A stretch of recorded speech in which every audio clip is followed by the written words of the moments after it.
Singapore ম্যাচই বাংলাদেশের হয়ে শেষ অ্যাসাইনমেন্ট হতে পারে হাভিয়ার কাবরেরার। তবে গুঞ্জন আছে চুক্তি বাড়াতে পারে ফুটবল ফেডারেশন। জানিয়ে জাতীয় দলের ফুটবলারদের মাঝেই দেখা দিয়েছে অসন্তোষ। যুব ক্রীড়া প্রতিমন্ত্রীর সাথে সাক্ষাৎ করে বিস্তারিত আলোচনা করতে চান তারা। হাভিয়ার কাবরেরা বাংলাদেশ ফুটবলের একচ্ছত্র আধিপত্যের অধিকারী। তিনি যেভাবে চান সেভাবেই চলে বাংলাদেশের ফুটবলের গতিপথ।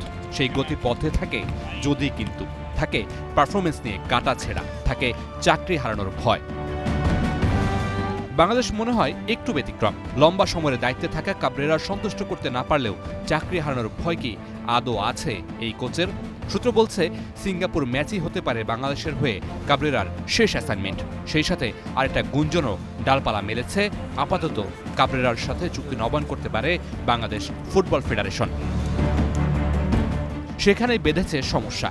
জাতীয় দলের ফুটবলাররা সরাসরি কোচকে নিয়ে কথা না বললেও দলের মধ্যে উঠেছে অসন্তোষের গুঞ্জন। একাদশ সাজানো থেকে স্কোয়াড সব জায়গায় নাকি মনমানি করেন কাবরেরা।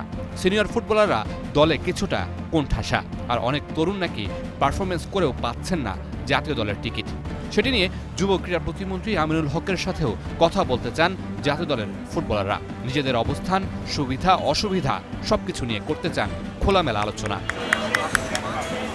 আর তাতেই কপাল পুড়তে পারে কাবরেরার। 2022 সালের জানুয়ারিতে জাতীয় দলের দায়িত্ব নেওয়া কাবরেরা বাংলাদেশের ইতিহাসে দীর্ঘ সময় ধরে দায়িত্ব পালন করা কোচ।